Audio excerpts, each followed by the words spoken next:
ಮೊನ್ನೆ ಸಿದ್ದರಾಮಯ್ಯನವರು ಒಂದು ಹೇಳಿಕೆ ಕೊಡ್ತಾರೆ, ನಾನು ಯುಗಾದಿ ದಿನ ಮಾಂಸ ತಿಂತೀನಿ, ದೀಪಾವಳಿ ದಿನ ಮಾಂಸ ತಿಂತೀನಿ. ಅಣ್ಣ ನೀವು ಮಾಂಸಾಹಾರ ತಿನ್ನು, ಏನ್ ಬೇಕಾದ್ರೂ ಮಾಡು, ನೀನು ಬೇಕಾದ್ರೆ ಕುದಿ ಕಟ್ಟು ಮಾಡಿಸ್ಕೋಬೇಡ ಅಂತ ನಾವು ಹೇಳಲ್ಲ. ನನ್ನ ಹೆಸರು ಸಿದ್ದರಾಮಯ್ಯ. ಎರಡು ದೇವರುಗಳ ಹೆಸರುಗಳಿದ್ದಾವೆ. ಒಂದು ಸಿದ್ಧ, ಈಶ್ವರ. ಸಿದ್ಧ ಅಂದ್ರೆ ಈಶ್ವರ, ಸಿದ್ದೇಶ್ವರ. ಆಮೇಲೆ ರಾಮ, ವಿಷ್ಣು ಹೆಸರು ಜಾತಿ ಇದೆ, ವಿಷ್ಣು ಹೆಸರಿದೆ. ಎರಡು ದೇವರುಗಳ ಹೆಸರುಗಳಿದ್ದಾವೆ. ನಾನು ಹಿಂದೂ ಅಲ್ವಾ? 2 ಬಾರಿ ಸಂಸದರಾಗಿರುವಂತಹ ಪ್ರತಾಪ್ ಸಿಂಹ ಈ ವ್ಯಕ್ತಿ 10 ವರ್ಷಗಳ ಕಾಲ ಸಂಸತ್ನಲ್ಲಿದ್ದಂತಹ ವ್ಯಕ್ತಿ, ಜೊತೆಗೆ ತನ್ನನ್ನು ತಾನು ಪತ್ರಕರ್ತ ಅಂತ ಹೇಳ್ಕೊಂಡಿರುವಂತಹ ವ್ಯಕ್ತಿ. ಈ ವ್ಯಕ್ತಿ ಬೈ ಎಲೆಕ್ಷನ್ ಅಲ್ಲಿ ಸಿದ್ದರಾಮಯ್ಯನವರ ವಿರುದ್ಧ ಒಂದು ಸ್ಟೇಟ್ಮೆಂಟ್ ಅನ್ನ ಕೊಡ್ತಾರೆ. ಮುಸ್ಲಿಮರನ್ನ ಓಲೈಸೋದಕ್ಕೋಸ್ಕರ ಸಿದ್ದರಾಮಯ್ಯನವರು ಏನ್ ಬೇಕಾದರೂ ಮಾಡ್ತಾರೆ ಅನ್ನೋ ವಿಚಾರವನ್ನ ತೆಗೆದುಕೊಂಡು ತುದಿ ಕಟ್ ಮಾಡ್ಕೊಂಡ್ಲಿ ನಮಗೇನು ಅಂತ ಹೇಳ್ತಾರೆ. ಅಲ್ರಿ, ಇವ್ರು ಏನು ಮನುಷ್ಯರ? ಏನಿವರು? ತನ್ನೊಬ್ಬ ಎಜುಕೇಟೆಡ್ ಆಗಿ ತನ್ನೊಬ್ಬ ಸಂಸದನಾಗಿದ್ದಂಥವರು ಜನರ ಹಣದಿಂದ ಪೆನ್ಷನ್ ತಗೊಳ್ತಾ ಇರುವಂಥ ಒಬ್ಬ ವ್ಯಕ್ತಿ, ಟಿಕೆಟ್ ಅನ್ನ ಕಳ್ಕೊಂಡಿರುವಂತಹ ಒಬ್ಬ ವ್ಯಕ್ತಿ ಮಾತನಾಡುವಂತಹ ಮಾತುಗಳೇನ್ರಿ ಇವು? ಯಾವ ಸಂದೇಶ ಕೊಡ್ತಾ ಇದ್ದಾರ್ರಿ ಇವರು? ಅಲ್ಲಿ ಮೈಸೂರಿನಲ್ಲಿ ಅಲ್ಲಿ ಚಾಮರಾಜ ವಿಧಾನಸಭಾ ಕ್ಷೇತ್ರದ ಮತದಾರರು ಪ್ರೆಸ್ ಮೀಟ್ ಮಾಡಿ ಚೀಮಾರಿ ಆಗ್ತಾ ಇದ್ದಾರೆ.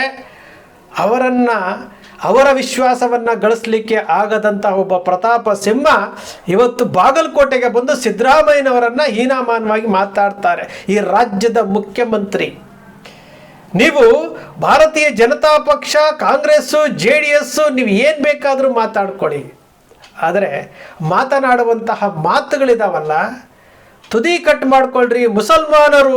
ಮುಸಲ್ಮಾನರ ಓಲೈಕೆಗೆ ಇದ್ದೀರಿ, 15% ಮುಸಲ್ಮಾನರ ಓಲೈಕೆಗಿದ್ದೀರಿ, 85% ನಾವು ಹಿಂದೂಗಳಿದ್ದೀವಿ ಅಂತ ಹೇಳ್ತಾರಲ್ಲ. 85% ಹಿಂದೂಗಳನ್ನು ಇವರು ಯಾವ ರೀತಿ ಇಟ್ಕೊಂಡಿದ್ದಾರೆ? ಸಿದ್ದರಾಮಯ್ಯನವರನ್ನ ಟೀಕೆ ಮಾಡುವಂತಹ ಈ ಮಹಾನುಭಾವರಿಗೆ 85% ಇರುವಂತಹ ಹಿಂದೂಗಳನ್ನು ಒಗ್ಗೂಡಿಸೋದಕ್ಕೆ ಇವ್ರ ಕೈಯಲ್ಲಿ ಆಗ್ತಾ ಇದೆಯಾ? ಇವರ ಸೀಟು ಬೇಕು, ಇವರು ಮುನ್ನೆಲೆಗೆ ಬರಬೇಕು, ಅದಕ್ಕೋಸ್ಕರವಾಗಿ ಹಿಂದೂ ಧರ್ಮವನ್ನು ಬಳಸ್ಕೊಳ್ತಾ ಇದ್ದಾರೆ. ಇದೇ ಪ್ರತಾಪ ಸಿಂಹ ಮದ್ದೂರಿಗೆ ಹೋಗಿ ಒಂದು ಭಾಷಣ ಮಾಡಿ ಬಂದಂತಹ ವ್ಯಕ್ತಿ, ಆಮೇಲೆ ಕಾಣೆಯಾಗಿದ್ದಂತಹ ವ್ಯಕ್ತಿ, ಈಗ ಬಾಗಲಕೋಟೆ ಬೈ ಎಲೆಕ್ಷನಲ್ಲಿ ಬಂದು ನಾನು ಇದ್ದೇನೆ ಅಂತೇಳಿ ಮತ್ತೊಮ್ಮೆ ಹಿಂದೂ ಧರ್ಮದ ಬಗ್ಗೆ ಮಾತನಾಡ್ತಾ ಇದ್ದಾರೆ.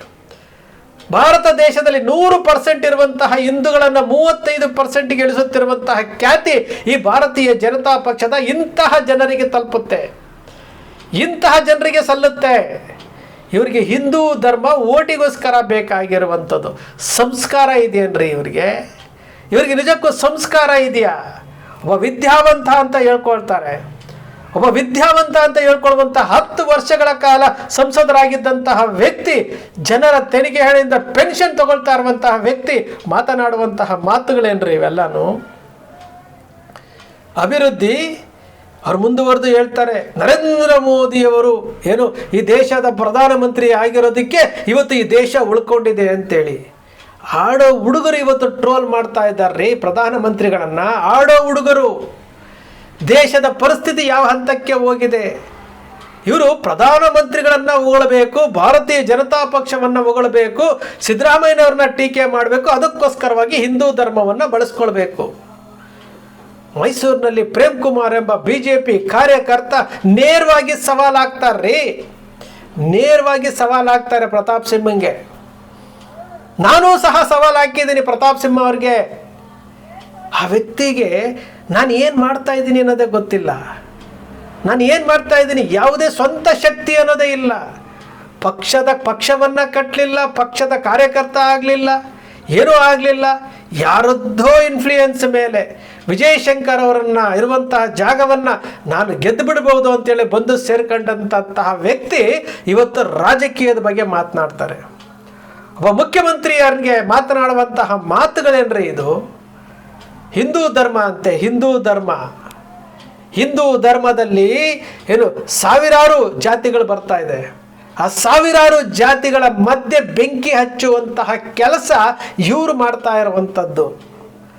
ಇವ್ರು ಮಾಡ್ತಾ ಇರುವಂಥದ್ದು 15% ಇರುವಂತಹ ಮುಸಲ್ಮಾನರು ಅಂತ ಹೇಳ್ತೀರಲ್ಲ, 15% ಅಂದರೆ ಕರ್ನಾಟಕದಲ್ಲಿ ಎಷ್ಟು ಜನ ಆದ್ರಿ?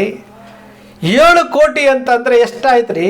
ಸುಮಾರು 1.25 ಕೋಟಿ ಜನಸಂಖ್ಯೆ ಮುಸಲ್ಮಾನರಿದ್ದಾರೆ. ಅವರಲ್ಲಿರುವಂತಹ ಒಗ್ಗಟ್ಟು ಹಿಂದೂಗಳಲ್ಲಿ ಇದೆಯೇನ್ರಿ? ಯಾತಕ್ಕಿಲ್ಲ ಗೊತ್ತಾ? ಇವರಂತಹ ಓಟಿಗೋಸ್ಕರವಾಗಿ ಧರ್ಮವನ್ನು ವಿಭಜನೆ ಮಾಡ್ತಾ ಇರುವಂತಹ ಪ್ರತಾಪ್ ಸಿಂಹನಂತಹ CT ರವಿಯಂತಹ ಇಂಥವರು ಹಿಂದೂ ಧರ್ಮವನ್ನು ಬಳಸ್ಕೊಂಡು ಇಂತಹ ಹಲವಾರು ಜನ ಭಾರತೀಯ ಜನತಾ ಪಕ್ಷದಲ್ಲಿದ್ದಾರೆ. ಇವರು ಓಟಿಗೋಸ್ಕರವಾಗಿ ಧರ್ಮವನ್ನು ಬಳಸ್ಕೊಳ್ತಾರೆ. 100% ಇರುವಂತಹ ಹಿಂದೂ ಧರ್ಮವನ್ನು 35% BJPಗೆ ಓಟ್ ಹಾಕೋರು ಮಾತ್ರ ಹಿಂದೂಗಳು ಅನ್ನೋ ರೀತಿಯಲ್ಲಿ ತೆಗೆದುಕೊಂಡು ಬರ್ತಾರೆ. ಇವರು ಹಿಂದೂ ಧರ್ಮದ ಬಗ್ಗೆ ಮಾತನಾಡುವಂತಹ ವೇದಿಕೆಯಲ್ಲಿ ಇದೇ ಸಿದ್ದರಾಮಯ್ಯ ಹೆಸರಿನಲ್ಲಿ ಸಿದ್ದರಾಮೇಶ್ವರ 2 ದೇವರುಗಳನ್ನು ಇಟ್ಟುಕೊಂಡಿರುವಂತಹ ಸಿದ್ದರಾಮಯ್ಯ ಹಿಂದೂನೇ. ಅಂತಹ ಒಬ್ಬ ಹಿಂದೂವನ್ನು ಈ ವ್ಯಕ್ತಿ ಟೀಕೆ ಮಾಡ್ತಾನೆ. ಹಿಂದೂ ಧರ್ಮವನ್ನು ಸಂಘಟಿಸಬೇಕಂತೆ ಒಬ್ಬ ಹಿಂದೂವನ್ನು ಇವರು ಟೀಕೆ ಮಾಡ್ತಾನಂತೆ.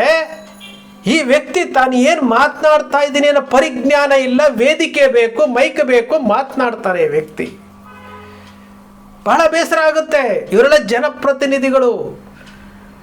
ನಿಮ್ಮ ಅಕ್ಷರ ಮೀಡಿಯಾ ಯಾವತ್ತಿಗೂ ಸಹ ಏಕವಚನ ಬಳಸೋದಿಲ್ಲ. ಆದರೆ ಇಂತಹ ಮಾತುಗಳನ್ನು ಕೇಳಿದಾಗ ಬಹಳ ನೋವಾಗುತ್ತೆ. ಪ್ರಜಾಪ್ರಭುತ್ವ ವ್ಯವಸ್ಥೆಯಲ್ಲಿ ಇಂಥವರು ಯಾವ ರೀತಿ ನಡ್ಕೊಳ್ತಾ ಇದ್ದಾರೆ.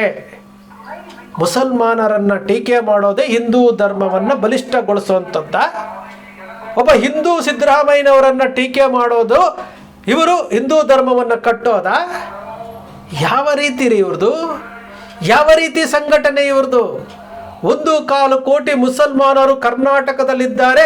7 ಕೋಟಿ ಜನಸಂಖ್ಯೆಯಲ್ಲಿ 1.25 ಕೋಟಿ ಜನಸಂಖ್ಯೆ ಇದ್ದಾರೆ. ಇವರೇ ಹೇಳೋ ರೀತಿಯಲ್ಲಿ 15% ಜನ ಇದ್ದಾರೆ. ಅವರಲ್ಲಿ ಅವರ ಸಂಸ್ಕೃತಿಯನ್ನು ಅವರು ಉಳಿಸ್ಬಿಟ್ಟಿಲ್ಲ. ಮುಸಲ್ಮಾನರು ಯಾವತ್ತಿಗೂ ಸಹ ಅವರ ಧರ್ಮದ ಸಂಸ್ಕೃತಿಯನ್ನು ಅವರು ಬಿಟ್ಟಿಲ್ಲ.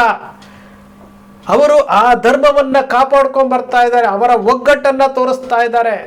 ಅವರ ಆಚರಣೆಗಳನ್ನು ಬಿಟ್ಟಿಲ್ಲ. ಅದಕ್ಕೋಸ್ಕರವಾಗಿ ಆ ಧರ್ಮವನ್ನು ಇವತ್ತು ಬಲಿಷ್ಠವಾಗಿ ನಾವು ಕಾಣ್ತಾ ಇರುವಂಥದ್ದು. ನೀವೇನು ಮಾಡ್ತಾ ಇದ್ದೀರಿ?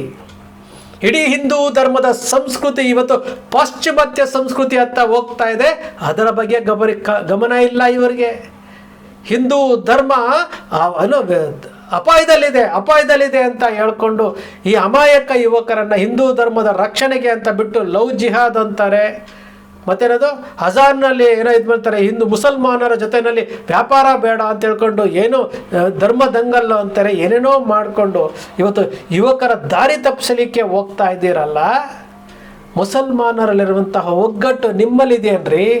ನೀವು ಭಾರತೀಯ ಜನತಾ ಪಕ್ಷಕ್ಕೆ ಓಟಿಗೋಸ್ಕರವಾಗಿ ಕೇಳಿಕೊಂಡು ಧರ್ಮಕ್ಕೆ ಅಪಚಾರ ಮಾಡ್ತಾ ಇದ್ದೀರಲ್ರಿ ನೀವೆಲ್ಲನೂ. ಅವರಲ್ಲಿರುವಂತಹ ಒಗ್ಗಟ್ಟು ನಿಮ್ಮಲ್ಲೆಲ್ಲಿದೆ ರೀ? ಎಲ್ಲಿದೆ ಒಗ್ಗಟ್ಟು ನಿಮಗೆ? ಧರ್ಮವನ್ನು ಬಳಸ್ಕೊಳ್ತಾ ಇದ್ದೀರಾ. ಸಿದ್ದರಾಮಯ್ಯ ಹಿಂದೂ ಅಲ್ವಾ?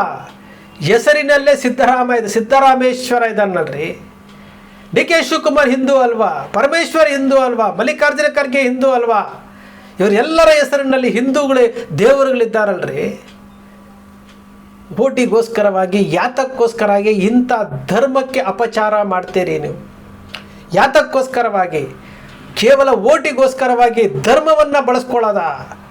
ನಾಚಿಕೆ ಆಗುತ್ತೆ ರೀ ನಮಗೆ. ಇಂಥವರೆಲ್ಲ ಸಹ ಈ ದೇಶದ MP ಹಾಕ್ಕೊಂಡು ಸಂಸತ್ನಲ್ಲಿದ್ದರಲ್ಲ ಅಂತ ಹೇಳ್ಕೊಳ್ಳೋಕ್ಕೆ ನಮಗೆ ನಾಚಿಕೆ ಆಗುತ್ತೆ. ಅಡ್ಡದಾರಿನಲ್ಲಿ ಬಂದು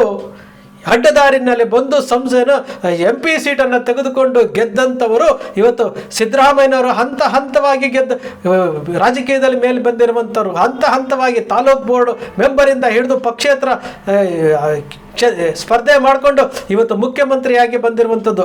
ಅಡ್ಡದಾರಿ ಬಂದಿರುವಂಥವ್ರಲ್ಲ. ಮಾತನಾಡಬೇಕಾದ್ರೆ ಸ್ವಲ್ಪ ಪ್ರಜ್ಞೆಯಿಂದ ಮಾತಾಡಬೇಕು. ಏನೋ ಮೈಕ್ ಸಿಕ್ಬಿಡ್ತು, ಜನ ಚಪ್ಪಾಳೆ ತಟ್ಟುಬಿಡ್ತಾರೆ ಅನ್ನೋದಲ್ಲ.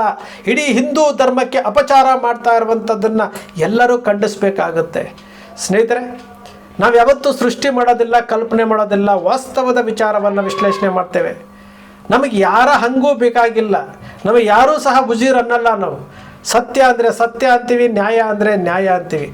ನಮ್ಮ ವಿಶ್ಲೇಷಣೆ ನಿಮ್ಗೆ ಇಷ್ಟ ಆಯಿತು ಅಂದರೆ ಸಬ್ಸ್ಕ್ರೈಬ್ ಆಗಲಿಲ್ಲ ಅಂದರೆ ಸಬ್ಸ್ಕ್ರೈಬ್ ಮಾಡ್ಕೊಳ್ಳಿ. ಪಕ್ಕದಲ್ಲಿ ಕಾಣುವಂಥ ಬೆಲ್ ಐಕಾನ್ ಪ್ರೆಸ್ ಮಾಡಿ, ಶೇರ್ ಮಾಡಿ, ಪ್ರೋತ್ಸಾಹ ನೀಡಿ.